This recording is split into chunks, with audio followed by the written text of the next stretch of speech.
Okay, everybody, welcome to the final Sunday edition of This Week in Startups for 2022. And we thought it would be an interesting thing to do for the VC Sunday Schools segment to have Molly talk about her first year as a venture capitalist.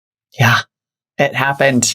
We, of course, also, a thing that was pioneered as part of my first year here at launch, This Week in Climate Startups. So we have one last interview for you. And I'm excited because it's one of the big dogs, like one of the OGs of climate tech investing, G2 Venture Partners, which of course was a spin out from Kleiner's $1 billion green growth fund. And of course, John Doerr being one of the pioneers of this space. So it's really like kind of a perfect way to end This Week in Climate Startups. Perfect bookend. Yes. Yeah, there you go. Right, yeah. It's going to be a great show. Stick with us.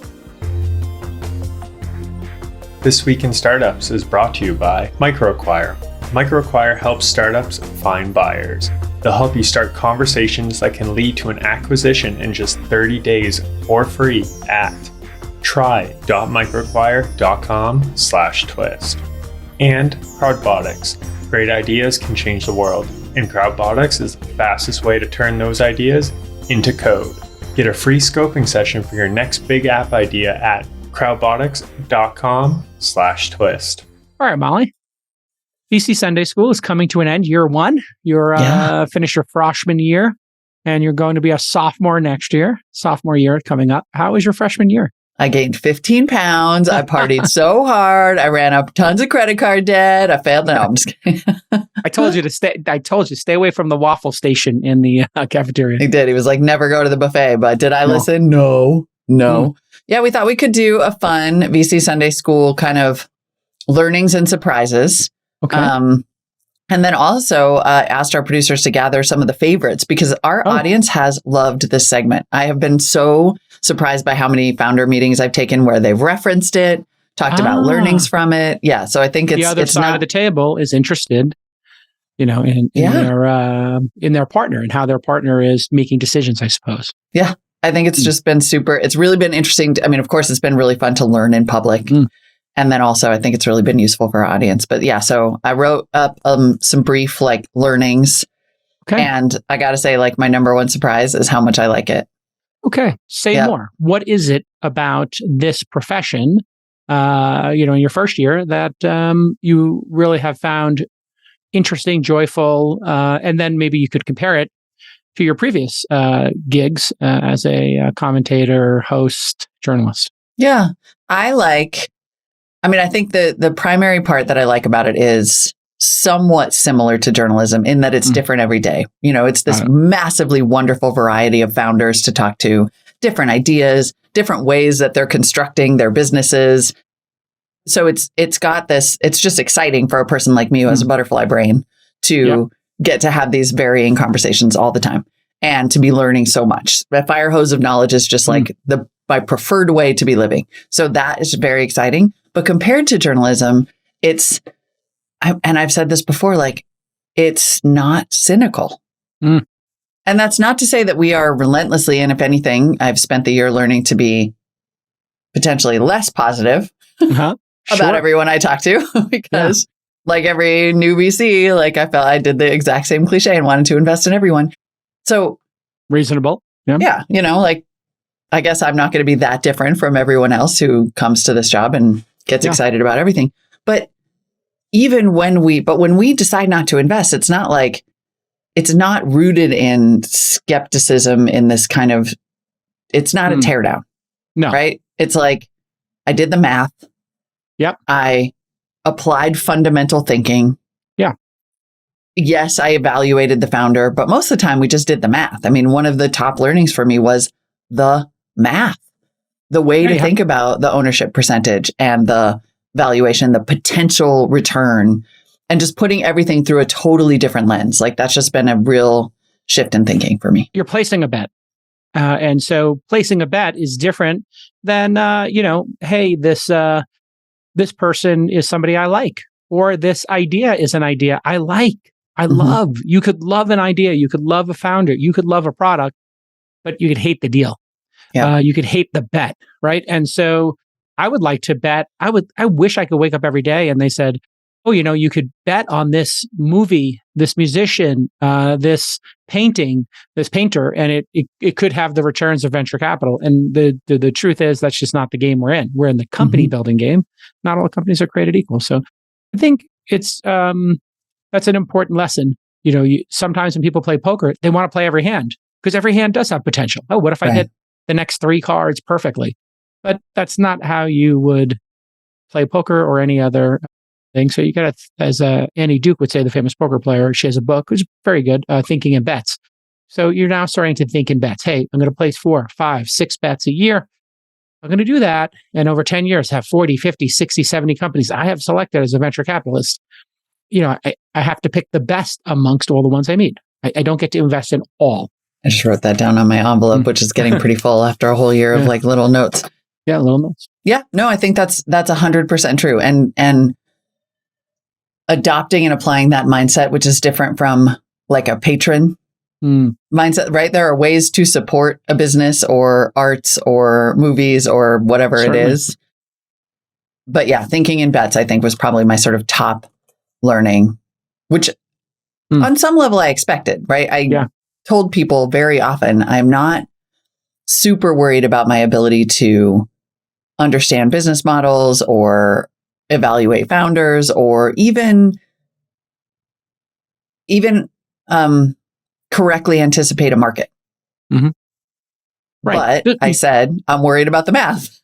And that turned out to be the biggest thing, not how to do the math, but how to think in math. We had many discussions here about things like the total addressable market, the pricing of the product, the cost of the goods being sold, i.e. hardware businesses versus software businesses. So the business model really matters. The market size matters, and everybody likes to say it's about the founder. And to an extent, that is true. But, if you forced a founder to run a dry cleaner, I don't know that they're going to turn it into Google. It's not possible, right? So you just have to, there sometimes founders will pick something that is just not venture fundable. We see that all the time. Or we see something that, the founder is going to have to learn a lot of hard lessons because they might have some very strong ideas or beliefs. And maybe we can see something they can't see. And then sometimes we don't see what they see and we miss the bet, right? And so nobody's perfect. Nobody bats 1,000. The goal is to have a process. The goal is to learn and to get lucky. That is the nature of the game, right? You have to get lucky sometimes. And, sometimes people get lucky with a 50x, a 500x, or a 5,000x. All of those result in a good career. That actually is a good setup for one of the surprises. One of the things that sort of surprised me was the extent to which, and I mean this with all love and respect. Yeah. Founders are winging it. Like, especially first-time founders, right? Like at the early stage and first-time founders, in the beginning, I think went into every meeting assuming some level of almost equal expertise. Right. And then over the course of the year realized every founder is doing it a little bit different. There isn't some like playbook that they all read. I mean, we are making that playbook for them week after week with the Founder University podcast. Sure. It exists. Advice, strategy advice. Yeah. Super tactical strategy advice. But in the absence of that, people are constructing their businesses in all different kinds of ways. And so, small examples would be not every founder has a data room. Crazy. Not every founder knows how to do accounting. Not every founder. I had one conversation where I said, "What are your margins?" And they didn't know what I meant. Yes. So what you've also learned here is it's not like there is a founder school, dare I say university, perhaps, where the absolute fundamentals of running a company are taught. It does not exist in the world, or it did not, and now it does. And I just want to say, for the people who are watching live, these poor people. These poor people. Oh, it's a kid, isn't it? And he fell and he lost his board, and now they're having to like carry it up the hill. Yeah, this happens sometimes. Peanut, you go for the deep pow. They're going for the deep pow, and they go for the deep powder. Sometimes those boards, they can get lost. It's 4 feet of powder out there. For people who don't know, I'm up in Tahoe, and we set up my new studio, and we decided we would take this crazy risk of moving from the movie theater which was fine. But then I was in the movie theater producing podcasts for y'all. And then the kids couldn't be in the movie theater, and it was creating a little tension in the household. So now I literally put in my bedroom, my studio, and I'm looking out on the mountain. And you get to see the mountain as well. So you'll see people ski by. I told people on a call yesterday. And you really want to look this up because this is comedy. This poor two people who I assume are a parent and child are just struggling, trying to walk up the hill. Yes. And they keep going down.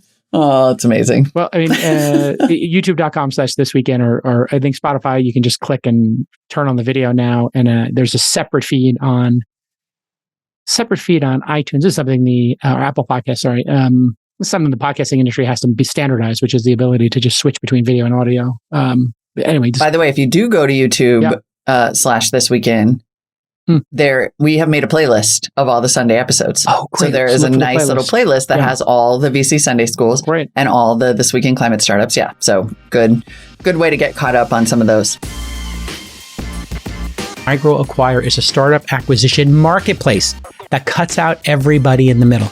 Basically, that means they're going to help startups get acquired efficiently. If you're a founder looking to sell your startup, your project, your side hustle, well, you should know MicroAcquire is free, it's private, and there's nobody in the middle to screw it up. Trust me, I've seen so many times these brokers in the middle screw up a deal. You know why? They might be looking out for the buyers more than the sellers, because you sell your company once, maybe twice in a lifetime, but the buyers of companies might be buying 10 companies a year. It's the opposite of MicroAcquire. MicroAcquire has already helped hundreds of startups get acquired. This is such a great idea. I don't know why I didn't come up with this. And they facilitated hundreds of millions of dollars in closed deal volume. Their platform includes over 120,000 buyers. Now, these buyers have skin in the game because they pay $390 a year for access to the database and this marketplace of companies looking to sell. And these startups are all vetted. So if you have thousands of vetted startups currently listed for sale and 120,000 buyers, what's going to happen? Successful acquisitions. And the founders get free access and instant access to these 120,000 trusted buyers who, they pay for access. I pay for it, and I'm interested in buying some newsletters right now. And buyers like me can browse the listings for free. And the platform, of course, is totally free for sellers. Sign up for a premium $390 a year access to all the deal info at try.microacquire.com/twist. Once again, try.microacquire.com/twist. And if you want to list your company, go to the same URL. Okay, so this was something that was shocking to you. You thought, hey, you'd have the filmmakers show up, and they knew how to use the camera. They knew how to use the lighting. They knew how to do sound. They knew how to write a screenplay. They knew how to direct actors. And the truth is, in our business, people are learning on the job. They're learning as they go. They don't know what insurance is. They don't know about board meetings. And so it's something we, as venture capitalists in the industry, we can be of great service. And that's why we created Founder University, founder.university. You can join it. And also, we do things like board meeting training, right? And so different VCs, different investors will do different levels of training. I'm curious, post-investment, and I know you did about 5 of these investments this year. Congratulations for about $2 million. It's a good first year. We'll see if we can double it next year. That's my plan. That's the plan. And it's hard to find. It's a new vertical, right? This is a new, right. Although there have been,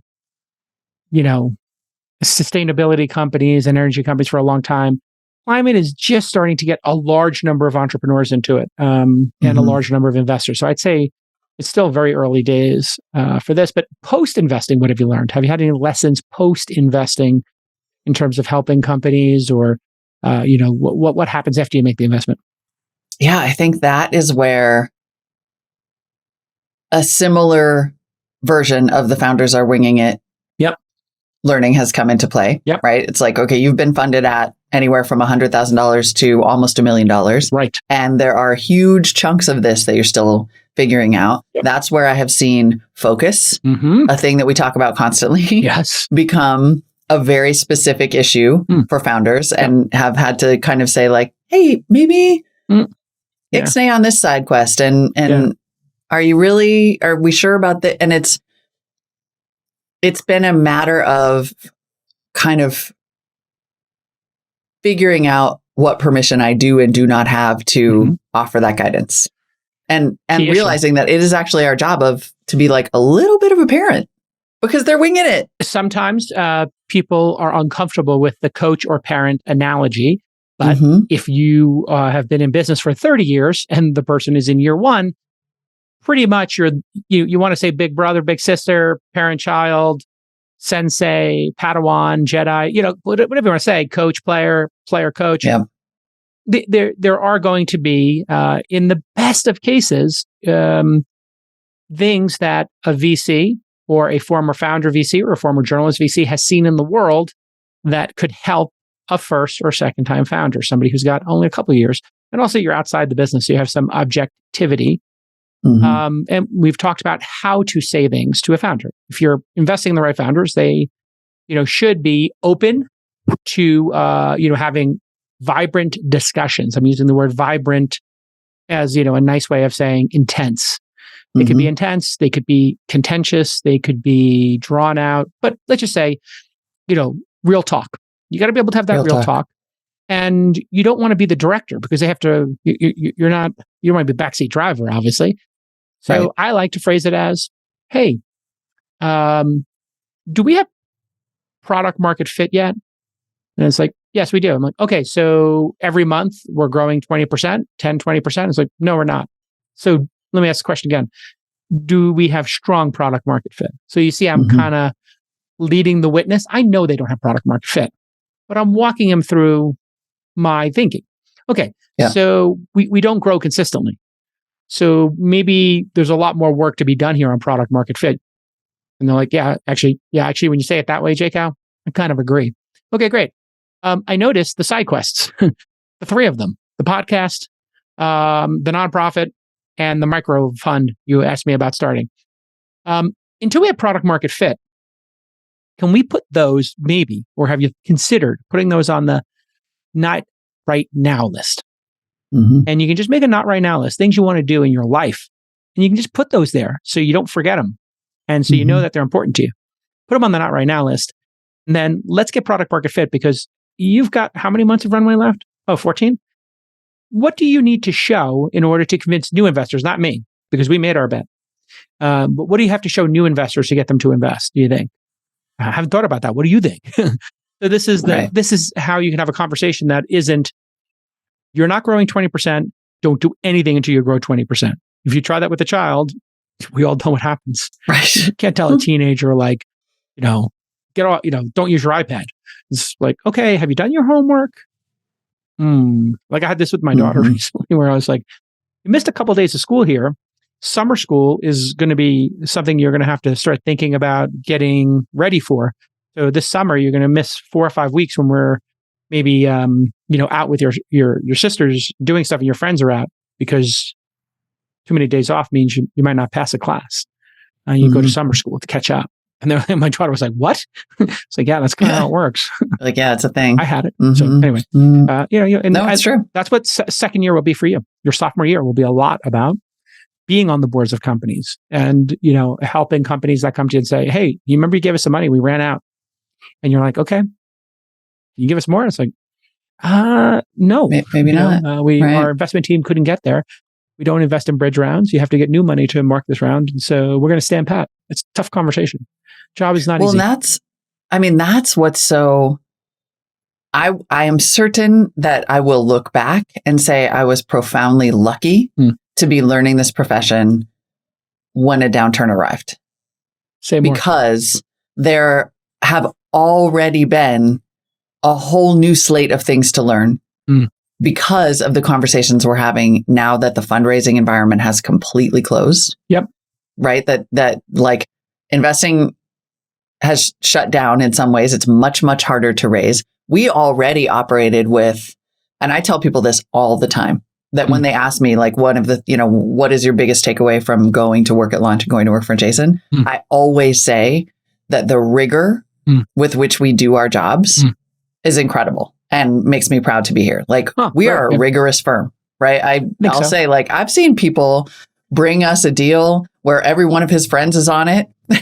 And it's like, it's the hot new social game in town. He'll be like, that valuation makes no sense. No, we're not doing it. Like discipline. We have discipline as a firm. It's a good thing to have discipline. It's a great thing. Yeah. Have some thoughtfulness about it. Now, that doesn't mean you can't get frisky once in a while. I am a fan of, if you want to take some wild swings at bat, and you earn it because you got a great track record. Yeah, sure. You can Like what do they call it in a basketball game when Steph Curry like takes a shot like 5 feet behind the line after he hit 3 in a row, takes a logo shot. A logo shot. Heat check. Is that what they call it? A heat check? Heat check. You know, like I just hit 3 in a row. Funny. Okay, screw it. I'm going to take one from the logo. Let's just say exactly how hot I am. You're like, bang, yeah, go for it. Check. Get you in trouble. All right, great ideas often fail in the planning phase, and a vast majority of successful plans utilize the existing best practices. This is especially true when you're talking about software and apps, and Crowdbotics gives you access to all the best practices for your specific app. Crowdbotics offers pre-built app templates to plan your builds faster. This means you can stop building from scratch and start using the same architecture of industry leaders. You can think about Crowdbotics as CTO as a service, you know, your chief technology office. If you're not sure where to start, well, Crowdbotics also offers professional scoping to help you flesh out your project at the MVP stage and beyond. So let the folks at Crowdbotics show you how it works. Schedule a free scoping session. This is where they tell you what it's going to cost and how you're going to build your MVP and product. And they're going to give you a free detailed build plan. So here's what you do. Crowdbotics.com/twist. That's Crowdbotics, BOTICS.com/twist to get your free scoping session. But we have rigor. Yeah. And then we're now saying to companies, you need to have the same rigor. And our expectations are going up also. Yeah. So then now the conversations about valuation are totally different. The conversations about what's happening to companies is totally different. The advice that we're giving is totally different. And it's just it's like we took an already rigorous process and are adding another layer to it. And that is a whole next level learning that, you know, if I had come in 2020 or 2019 and just been rolling through the bubble, I would have learned a lot. But now I'm going to learn even more, even faster. You would have learned the wrong lessons, which would have been like, we would have a conversation like, oh my God, this deal's closing so fast, Jake Howe. Oh, it closed. We missed it. We missed it again. And they just had another up round and we missed it. And, you know, and we would have had a 10X in 6 months. And it's like, and now the company's out of business. Okay. So, but actually we missed FTX. We missed Luna. Oh no. You know, we missed WeWorks last round, whatever, you know, we missed Theranos. So you can, sometimes missing is like a gift. Like sometimes missing is winning. It's patience is on my list as a learning. I'm not saying I have learned it, but a part of learning patience has been having to overcome my journalistic instinct to get there first. Like I hate getting beat. As a journalist, I always hate getting beat. Or I hate it when I wrote a story and then it shows up in the New York Times like, oh my God, look at this story. And I'm like, I wrote that story 6 months ago. Yeah, so exactly. There's this journalistic competition in me that I have had to overcome in terms of learning patience about startups.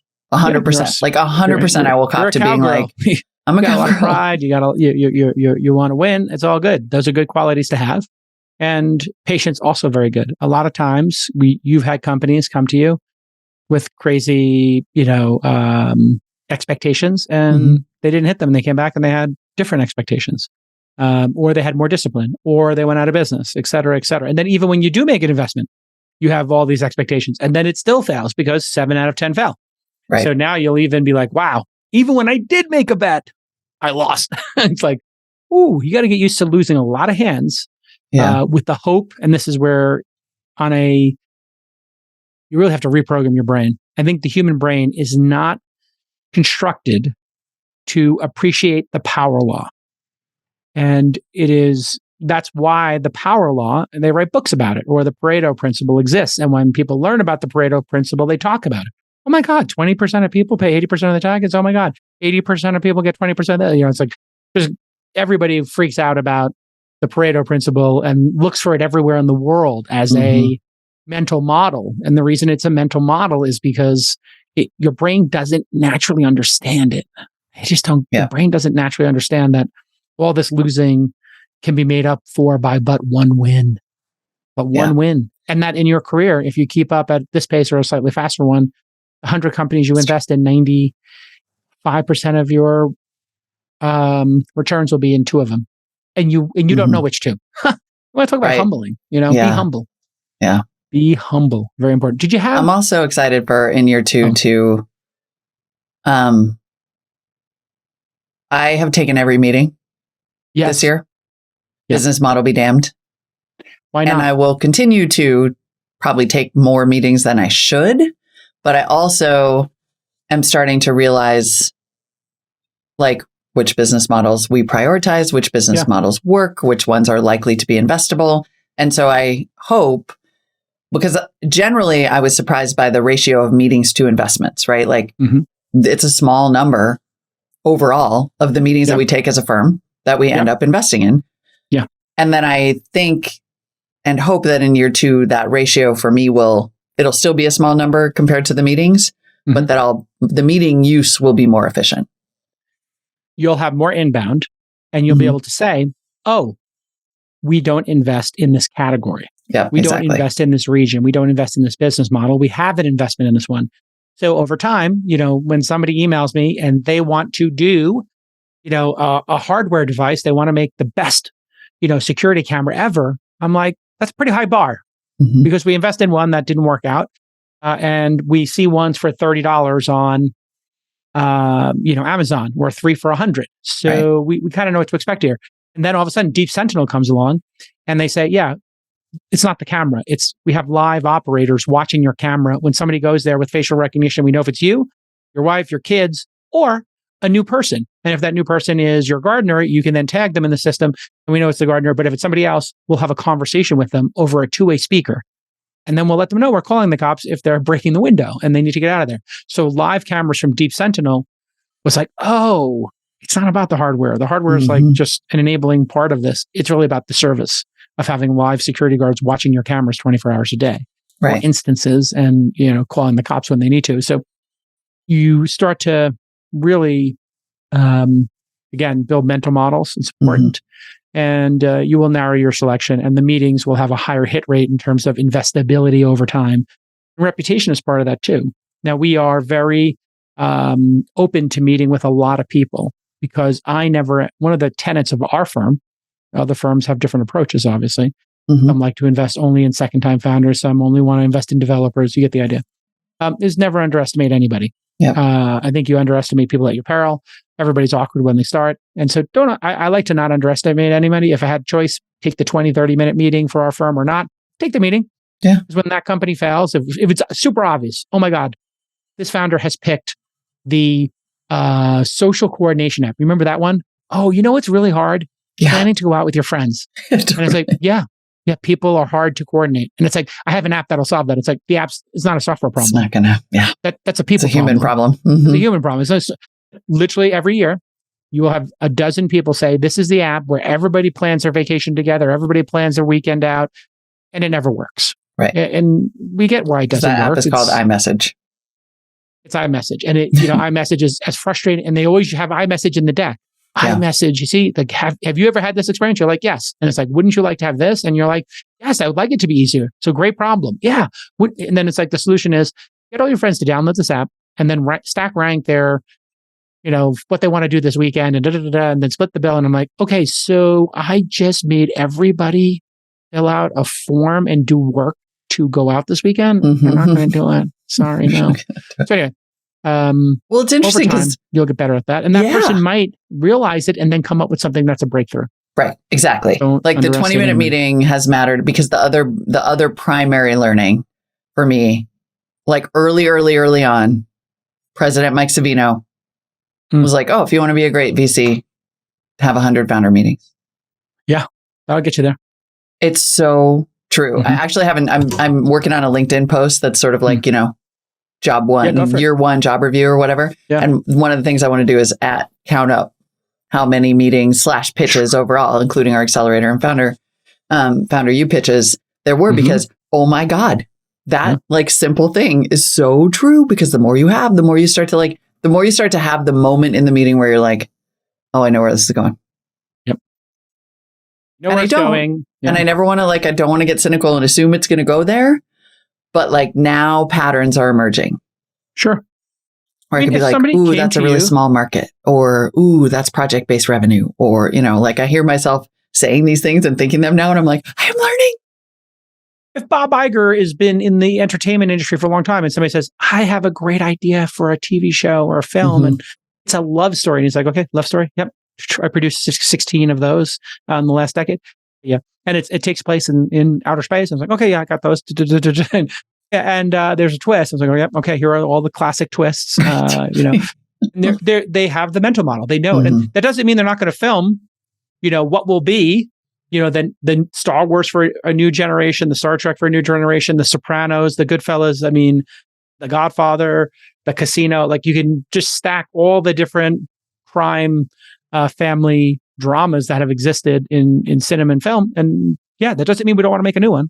Right. We could make another one, but it's got to be good. But what's the twist, right? What's your service on top of the camera twist? Like, give me just the little extra. Yeah, exactly. Absolutely. Yeah. All right. What were the top episodes? Were there episodes that you look back on and you say, hey, just whip through these real quick so people can then go look at them themselves. But anything you think that were interesting? Well, I will add quickly that This Week in Climate Startups was a whole other vector, right? There's our learning organization and all of that. And then there was doing these 50 odd interviews all year long. Like John Doerr, Albert Wenger, Jason Jacobs from My Climate Journey, some of the climate VCs who got me interested in the space when I started reporting on this, Seth Bannon from 50 VC, Jay Coe from Lightsmith. So I also got to have all these incredible conversations with investors and founders. I learned, among other things, that mushrooms are the future. So just a phenomenal, like it's a dual track job. And both of those tracks like just fed my brain all year long. Right. So top episodes, I had the producers pull this. Now, we do have to acknowledge, and you made this point, that maybe the interviews added to the traffic here. Yeah. But these are just YouTube. These are just YouTube views. These are just YouTube views. We went and picked like the top three. Yeah. That we think, in terms of top views, we don't have to go over the views because it's also on podcasts and clips and everything. But exactly. But so it's hard to tell because you also get the algorithm, but it still means something. It still means something. And just looking back, I was like, these are actually all really great. These are great topics. One, why some VCs won't invest in first-time founders. It was episode 1528. Very important. Kind of got to that, like founders are winging it question. Sure. Why VCs care about ownership percentage. And this is when we did our like bet sizing, I think, or showing kind of and that again, like thinking in multiples, right? Ownership percentage leads to this multiple. And then if you get this multiple and then you own this much. And my son and I now play a really fun, we play the math game. Figure out the valuation on the fly in the car on the way home from school. That's what freaking nerds we are now. And then focus. We talked about the self-destructive traits of VCs and founders, how like your own confirmation bias plays in as a VC and as a founder. And that one came it was super from interesting. Somebody, I had tweeted like, hey, what do you want us to talk about on the show? And somebody said self-destructive traits of VCs and founders. And that's a long list. Yep. It's a long list. It was a long list. People are their own worst enemies at times. Yes. So, definitely. I always keep that in mind. Am I the villain? Am I the problem here? You got to make sure you're not your own blocker. So definitely watch that one. That's a really good one. Well, great. Going to conferences instead of building products and delighting customers. I mean, when you see the exposed brick in the lobby. Yeah. I like a good junket too. I get it. But if you're in year one of your company, you don't have product market fit, you haven't earned going to a bunch of speaking gigs, unless you go to that speaking gig and you calculate, I'm out of the office for 72 hours. It costs $4,000. And I got 10 leads and we converted 2, and our average customer lifetime value is 4,000. So if I can just keep one of those 2, it was worth it. Okay. Yeah. Now, then you have to compare that to, well, if I did, 4 phone calls a day with customers and I did 12 customer calls, would that have been a better use of time? Because then, it's, I got 10 leads going live, but I got 12 leads staying home, or it would probably be even more, right? So whatever it is, you have to be thoughtful. And sometimes people are reactive and they don't think that their time is precious. Your time is precious. There was just a Founder University episode on time boxing, making decisions by Kelly, who is co-leading Founder University with Presh at our firm, and founder.university to read it, to hear it, and they'll put a blog post up about it as well. It's so important for you to be ruthless with your calendar. You came in pretty ruthless, and you got even more ruthless. So that was always been like that. So I'm a murderer about my time. Successful as a human being on planet Earth, but my Lord, your time is this is my lesson to everyone. Your time is unobtainium. It is the most precious substance in the universe. No more of it will ever be created. Nope. Don't counting down. Waste it. Don't waste it. Don't waste it wisely. All right, listen, it's been great. Congratulations on your first year. You have a Don Julio tonight on a Friday night. Thanks I'm going to get out on that mountain man. and do. Thank you for joining us. Sincerely, the year on the podcast, it's been a lot of fun for me. It's really fun. It was great to do the podcast alone for all those years. Having you here for the last year, it's made it great, make it more fun. And I'm trying to have more fun. And this is that's what the hell behind you is all about. All right, and we have one last. I try to do the executive program. This is what I do. I tell them start my meetings. I do 2 hours in the afternoon. Start my meetings at 4:20. Heyo. Yeah, heyo.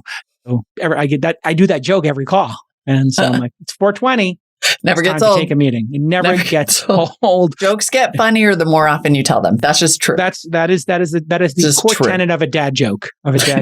So, but the mountain closes at 4. So if I get that last run in at the top of the mountain to get back to the house, to get the boots off, and then my hair's like crazy from the helmet. Coming in hot to every meeting. I'm kind of hot toddy or some buttered rum, hot chocolate. I like that you could make it 4:30, but in service of the joke, you can't. I don't. I tell Heidi 4:20. All right. Let's all enjoy this next interview.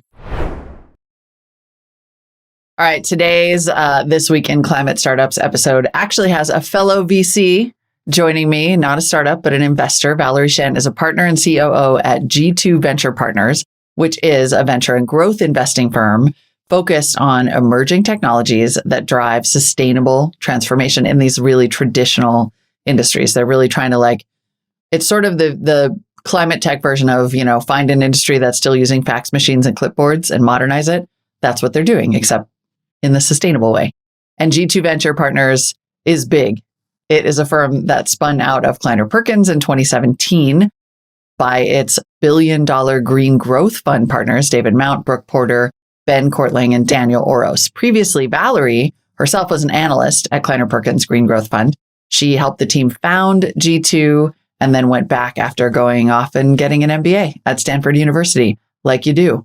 So Valerie is really good at this, and we're going to have a great conversation coming up right now. Valerie Shen is a partner and COO at G2 Venture Partners, which is a venture and growth investing firm focused on emerging technologies, driving sustainable transformation across traditional industries. Valerie, welcome to This Week in Climate Startups. Thanks for having me. Excited to have this conversation with you. How do you feel about that description of what you guys are doing, and how would you make that more specific for us? What is G2 VP really focused on? I think the description is pretty good. I hope you probably got it from something that we wrote at some point. What we're really focused on is the idea that there are a lot of technologies that have been created for all sorts of use cases, from consumer purposes to people just tinkering around on their own to commercial scale processes that can be applied to more old school industrial sectors that traditionally have been analog in ways that make these sectors a lot more efficient, which is good for the bottom line, makes those companies more profitable, but is also great for the environment because we're working in sectors that tend to be very resource intensive and heavy asset. Can you give me some examples of investments you've made that have transformed some of those old industries? Yeah, I think the best example would probably be in the transportation sector. So in transportation, you have a world where we used to have everyone driving their own vehicle, which had an internal combustion engine and was only used 4% of the time. And we're moving towards a future where vehicles should be connected, electric, shared, and autonomous. And all of these different trends work together and help each other out. One of our examples in this space was in Proterra, an electric bus company that we invested in way back in the day. And the idea there was we believe that transit buses and commercial vehicles were the segments of transportation that would electrify first. And the idea is they have big fundamental economic advantages over diesel engines because these are heavy vehicles that would have taken a lot of gas to be powered and are driven a much higher percentage of the time than individual people's vehicles. And therefore, they would probably be the ones that would go electric first. So we invested behind this thesis more than 10 years ago, helped the company through a number of different processes, helped bring in Daimler as a strategic partner, which ended up becoming a great partnership for the company. And Proterra has since transitioned from just making electric buses towards also making electric powertrains and just expanding their business and helping with electrification for the sector overall. Perfect. And then we should go back to the beginning here and say that G2VP is a firm that spun out of Kleiner Perkins in 2017 as part of it's $1 billion fund, right? And growth partners, David Mount, Brooke Porter, Ben Kortlang, and Daniel Oros originally spun it out in 2017. So it's continuing that kind of legacy that, of course, John Doerr created. That's correct. So the history of our firm is our partners came together at that green growth fund that you mentioned at Kleiner Perkins. $1 billion fund started in 2008.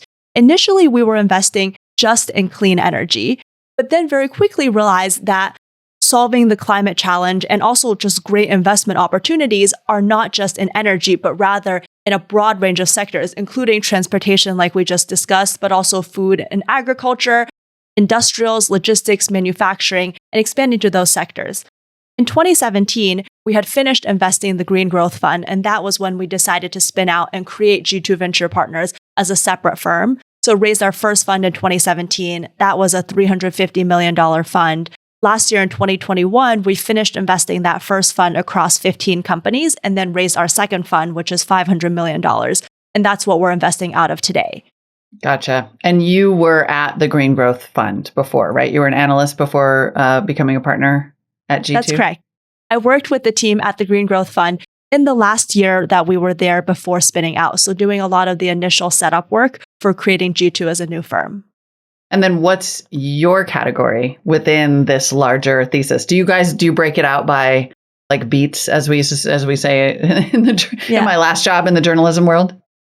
We're very collaborative in how we work. So I think this is actually something that's quite unique about our team, where we kind of have swim lanes in terms of what sectors people are more experts in. But almost every sector, we have multiple people at the firm who would be considered experts. So there's never one person who's the person who gets to make all of the decisions in a space. Every deal that we have, there's at least one lead partner and then also a catalyst partner who's the assigned devil's advocate to bring additional thoughts and insights into that investment decision, but then also for the life of the investment to always stay close and be a sounding board for the lead deal partner. And that's all to say, so as a result of that, there's not, the transportation person or the energy person or anything like that. So I'm the chief operating officer of the firm, and a lot of what I do is helping the firm run as an entity. So things from recruiting and managing our HR processes to fundraising, LP relations, and then also a lot of our work around impact, ESG, what it really means to be working in climate and how we should be thinking about impact measurement and reporting. And how do you think about that? What kind of measurement and reporting do you do? Because these are, like you said, it's heavy industry. I would imagine it is the kind of thing that you can measure in tons and gigatons, I hope. Exactly. So we think about it as both the quantitative pieces and the qualitative piece. On the quantitative piece, by far the most important metric for our limited partners is the carbon emissions piece. And because our companies are really working in these heavy asset industries often, we're thinking about it as what is the carbon impact of the product or service that the company is producing? We don't worry so much about their internal operations. So what people think of as scope 1 or 2 emissions in terms of, is the company using, proper using the right lighting to make sure that they are saving emissions on their own office space? Are they helping people carpool to work? Things like that we think are important, but by far the more important piece for our company is what are they producing and how are the companies that are using their products or services saving carbon emissions? We also care a lot, though, about just the impact story behind it, or what we think of as our impact thesis, for how is this going to facilitate a version of the future that is cleaner and greener, even if that individual company, it's hard to attribute a carbon savings to it. So an example here would be LiDAR for autonomous vehicles. We believe that a future of transportation with autonomy is going to be much more sustainable than one without. in part because autonomy facilitates shared vehicles, it facilitates electric vehicles, it just facilitates fewer accidents and more efficient driving. It's hard to say today that each unit of LiDAR that you sell for an autonomous vehicle has X number of tons of carbon emissions. But because it's part of that whole picture, we believe it has strong impact. And part of our impact reporting is to tell those stories so that everyone understands. And then do you consider that more of it's a narrative challenge? It sounds like you're really trying to put the storytelling behind it to understand. Because I think we have moved in recent years into this realization that if, the sort of first round of climate tech investing was really focused on solar, that there are a lot of different ways to kind of slice the bologna. A lot of companies that bologna feels like an unfortunate climate analogy there somehow, but I'll come back to that. But a lot of companies that wouldn't, like a LiDAR company or even a meat alternative company that wouldn't have been obviously a climate company, now clearly fit into that lens, but it could take a little explaining. Exactly. We think that that piece is actually quite important, just expanding the lens of what might count as climate tech. When we started working together as a team in 2008, it was just energy. And then we added all of these different sectors over time. We've recently started looking at the carbon markets, potentially looking at carbon accounting or carbon offset companies. We've also been looking at the future of work because we think that a lot of how we work really impacts the emissions of our work and the things that we're doing. We've also started looking at retail and e-commerce. Just clothing is a 10% emitter in terms of carbon in the world. So that's another sector where if you can clean it up and reuse clothes or somehow encourage people to not buy as much new clothing, that can be pretty impactful. And these are all sectors that we probably would not have been able to tell you in 2010 would be in scope for us. And I think that in 2030, there are going to be sectors that we would consider climate tech that we don't know of yet today. So continuing to push the boundaries and making sure that the things that we're investing in have a true impact story, but being willing to expand beyond what might be initially what you think of as climate tech. I mean, it's kind of exciting in some ways, especially I think since you get to invest and your thesis encompasses the physical world in such a distinct way that it's almost like you can look around a room that you're in, because really every company at some point now is a climate company or should be, right? Exactly. I think there's a piece that is really important in what you just said, which is we don't think that maybe 10, 20, 30 years from now, there's going to be a separate group of climate tech investors versus non-climate investors. It's almost like everything is related to the internet these days, whereas back when it first started, there was a group of separate internet investors. I think that there are many sectors within climate tech where having the expertise and having the networks and having worked in the space for a long time is hugely important. But I think that increasingly, we're going to see a blurring of the lines between climate tech investing and non-climate tech investing. On the piece you said about physical stuff, one thing that we like to joke and trying to describe what we invest in is if it somehow touches on something that you can drop on your foot and hurt yourself, then it's probably in scope, right? It's physical stuff. Amazing. The companies that we invest in might be software, they might be hardware, they might be software-enabled hardware, very just different business models, but ultimately they touch on something in the real world. Or in the case of Proterra, a bus that could drive over your foot, which hopefully will never happen. Yeah. Hopefully never. Talk to me about the challenges and opportunities in that kind of physical world investing, because there are, I think, plenty of VCs now and plenty of climate tech investors, and I'm one of them, who are saying like, that is really hard. Like, talk to me about how you sort of determine which of these categories are investable, even when they're in really hard spaces that might burn a lot of money up front. The piece that you just mentioned, burning a lot of money up front, is one of the core aspects for us. We typically invest... You look for that. You're like, yes, please.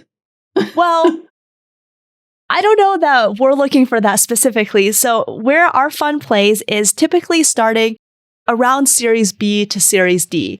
We're investing in companies that have a product or service that already works. So they've already built the pilot project. They're definitely done with R&D. They've found some amount of product market fit. They have a handful of beginning customers, or sometimes many customers already who have tried the product, and we can talk to these customers and confirm why they love it.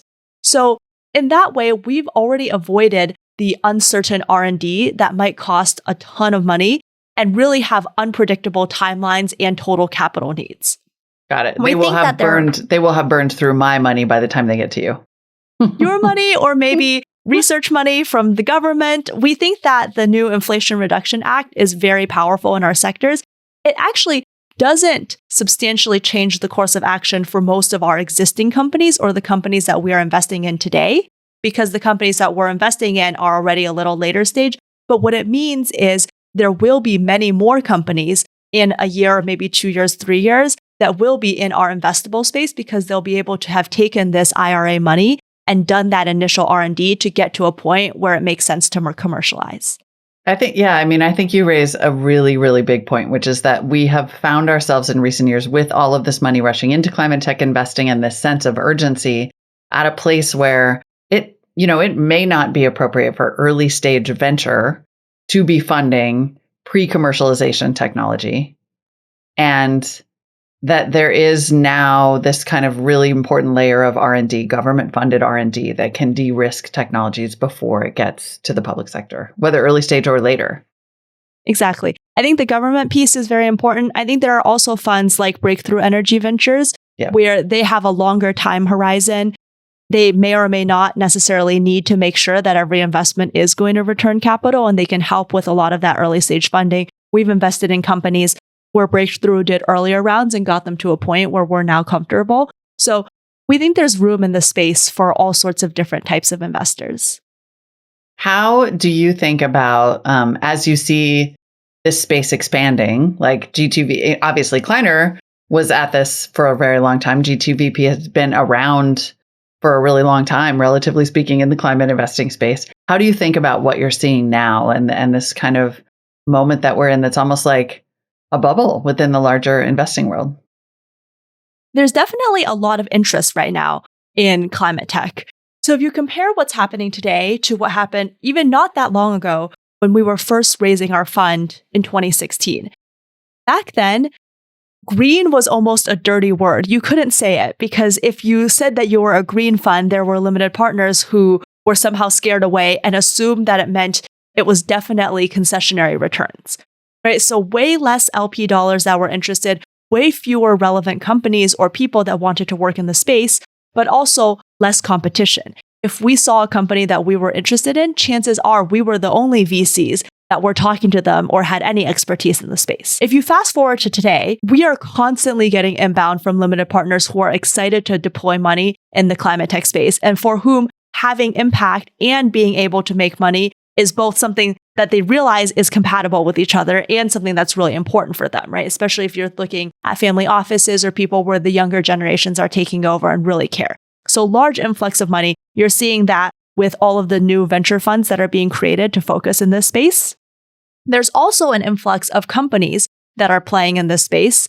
There's a lot more opportunities for us to look at. We now screen more than 2,000 companies a year compared to just several hundred probably when we first started. And then also a lot more talent looking to go into this space. We're also getting calls all the time from classmates or younger students that we mentor or people that, we've worked with for years that are saying, I really want to work on climate. So they're starting companies or they are the people that entrepreneurs can hire. And so there's a lot more happening in the ecosystem, a lot more opportunity. I think there is also a fact, which is that now we are seeing some amount of competition. When we see a deal, we're no longer the only ones that want to do it.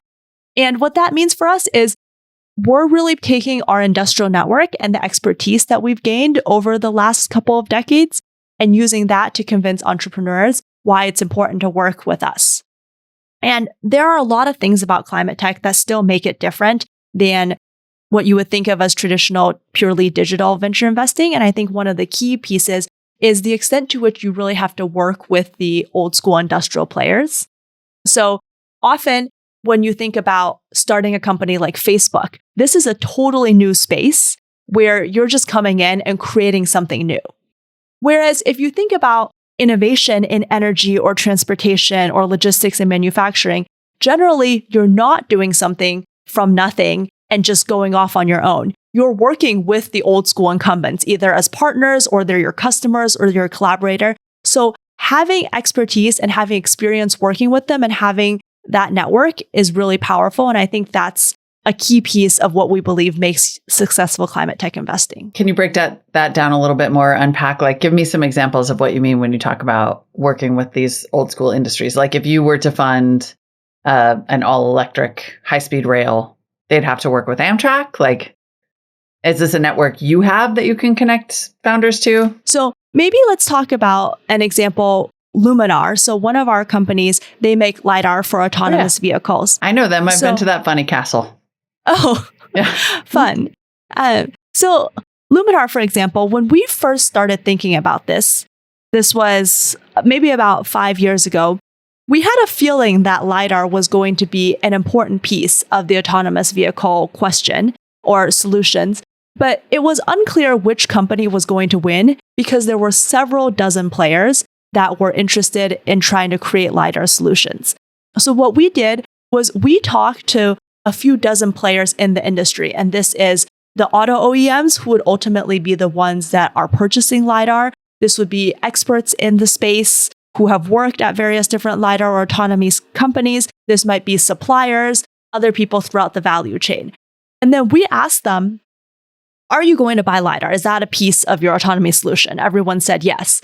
And then what exactly do you need for your LiDAR solution? And they gave us metrics around cost, around quality, around weight, around the type of technology that they were going to use.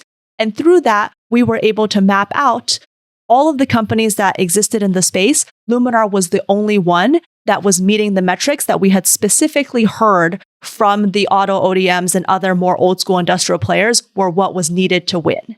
I get it. And then post-investment, we were able to take these strategic relationships and help make introductions that would lead to partnerships for Luminar and for some of our other portfolio companies. And then that's the value add after investment, combined with the expertise and resources that we have for diligence, we think is a pretty important piece to climate tech investing and why it requires all of that industrial network. Right. Okay. That makes perfect sense. Yes, of course. Like a diligence and a support network. And then making and maintaining those relationships in industries that could potentially see you or your companies as like a danger or competition. Yeah, I think a very good example of that is in the utility space, where there's a lot of different players that are trying to disrupt utilities in various ways. But the ones that are going to be the most successful are probably ones that are not trying to come in and say, we're going to take over the old utilities and we're going to try to make you obsolete. I actually don't even know how you would possibly be able to do that, but rather ones who have figured out a way to partner with the utilities and having experience, having worked with utilities over the decades, selling them various different solutions. That's pretty helpful for the portfolio companies as they're going off and doing this on their own. How do you incorporate that strategy, if at all, into your hiring, and how are you making those contacts when you need new ones? Because there's also the part where sort of like new disruptive climate technologies are being invented. Like you wouldn't, again, have thought the meat industry was at risk from a climate tech company. So a few things that we do. One is we have a number of these industrial strategics as our limited partners. So for example, Daimler, Shell, Mitsui, ABB, they are investors in our fund, and then we have active dialogue with them. So we're learning from them all the time. We're introducing them to companies that could be relevant and interesting. They're introducing us to people in their network and their various peers, and that network sort of grows over time. I think another big piece is we're quite active board members and engaged with our portfolio companies. So if we have a company that's selling to dozens and dozens of utilities, through that process, we're also going to develop relationships with perhaps new utilities that we didn't previously know. And of course, we're going to introduce the company to utilities in our network. So that then expands our network so that when the next company comes along that might be selling a different product to utilities, we now have a broader set of connections that we can help them with. And then we're also going to get some new connections through that process. Yeah, that's a really, really good secret sauce in some ways that it's would be easy for you to share because it's going to be really, really hard for other companies and new investors to do that work, that legwork, and make all of those relationships. Yeah.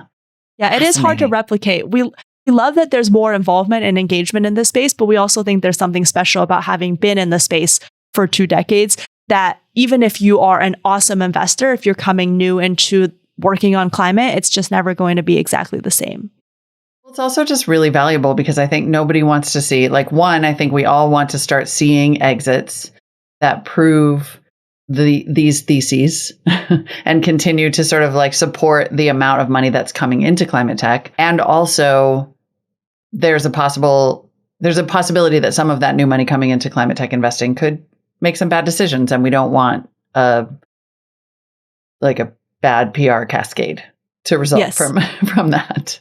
That's really important, right? Because in the first wave of clean tech, what a lot of people call clean tech 1.0, there were a number of great companies that were created and invested in. So Tesla is one example. We also have one in our portfolio, Enphase, which makes microinverters for rooftop solar systems, turning DC electricity into AC.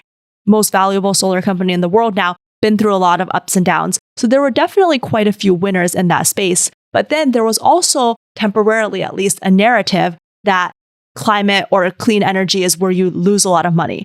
And I think that caused a lot of harm for a while, where a lot of people left the space and companies were struggling to get funding. So the worst thing probably that could happen with this wave of people who don't really have climate tech experience coming into climate tech is if they invest in companies that then somehow taint the general vibe around the space. I don't think that's going to happen because I think that there's enough awesome climate tech companies that are going to survive and are going to thrive. But that's definitely still a risk. Yeah, absolutely. Especially now that there's a lot more attention on it, potentially. Yeah. Tell me what you think is, I've been sort of trying to ask all of the investors that I have on the show a two-part question. One, what do you think is particularly interesting, exciting, and investable in this category? And then two, what do you think we're maybe wasting some time on? One thing that we really want to make an investment in is the carbon accounting space, or more broadly, ESG tracking measurement. There's just so much talk right now about measuring what matters, and we all believe or agree that carbon and impact and ESG metrics really matter. And we've looked at a number of different players in the space, and they all have various strengths and weaknesses. There doesn't yet seem to be a consensus on what exactly is the right tool going to look like, what exactly does everyone need, what are the standards going to be. But I believe that within the next decade or two, there's going to be some amount of standardization, almost like we have standardization around financial metrics. And the companies that can be built around helping that happen and then helping all the other people sort of fulfill those requirements, that's going to be a pretty powerful system. This is my obsession. Welcome to my actual daily obsession. And to your point earlier about trying to figure out what are going to be the metrics for success. Yeah, that's a tricky one. Well, I look forward to hearing what you decide. And I know. Maybe I'll just follow yeah. Let's talk after. We'll talk offline about this. Sounds because great. Yes, I totally agree. And then what do you think? There's always a lot of fish swimming in the same direction in VC, generally, as an industry. Is there anything that you think you're going to let everybody else handle? One thing that probably falls in that category is hydrogen. We have looked at a lot of different hydrogen companies, and I don't want to preclude us from ever making an investment in this space, but we have not yet found anything where the unit economics makes sense, especially when you think about transportation of just people and goods across land. Right? So like a hydrogen-powered vehicle, it's hard for us to see how that's going to scale and be profitable. And there seem to be a lot of people that are interested in this space. We get a lot of pitches related to hydrogen, but we're so far a little bit skeptical. If I could have picked two answers to those two questions, those would have been the exact same ones, Valerie. Wow. Well, I'm glad. I know, totally. I'm like, okay, I feel validated. Maybe it means, though, that our answers are too consensus to be relevant or unique, but let's see. I don't know. I still see a lot of money from. We were just talking about how I think it's like only 13% of all of these climate dollars have gone into measurement and metrics thus far, as this kind of like new, 2.0 boom has been happening. And I'm like, really? That feels like a lot of blue sky for me and for you. There's a lot of blue sky. There are a lot of companies being created in the space. So yes. I think that the benefit of this is there are a lot of people trying a lot of different things, and there's no shortage of options. what there's a shortage of right now is consistency and standardization. So I hope that that's going to happen soon, because right now there's so much time wasted, right? Like we have limited partners who all give us different forms to fill out around impact, because these are their honest attempts at coming up with what is the best data to measure. And then in order to try to gather that information, we send requests to our portfolio companies who then tell us that they're getting 5 different requests from 5 different VCs who are all asking for different information. And then you just realize, of course people are annoyed about measuring impact and carbon because they have to do it so many times. Imagine if they had to come up with different financial statements for every investor. That would never scale. So I think there's a lot of work to be done, but fortunately, many people trying. Yep. Love it. Well, if I find anybody good, I will definitely send them your way for follow-in. Please do. Valerie Shen is a partner and COO at G2 Venture Partners. It is an absolute pleasure to talk to you. Thanks so much for the time today. Great to talk to you as well. Thanks for making time for this. All right, that's it, everybody. The final Sunday show of 2022 is in the books. It lasted about this long this year. It went that fast. Not fast, but more episodes to come. We're going to do like a year roundup, some predictions. Yeah. We're not going to leave you podcast lists over the break. You'll just check your feeds. Some great stuff coming. That's right. Have a great rest of the weekend. Bye-bye. Bye-bye.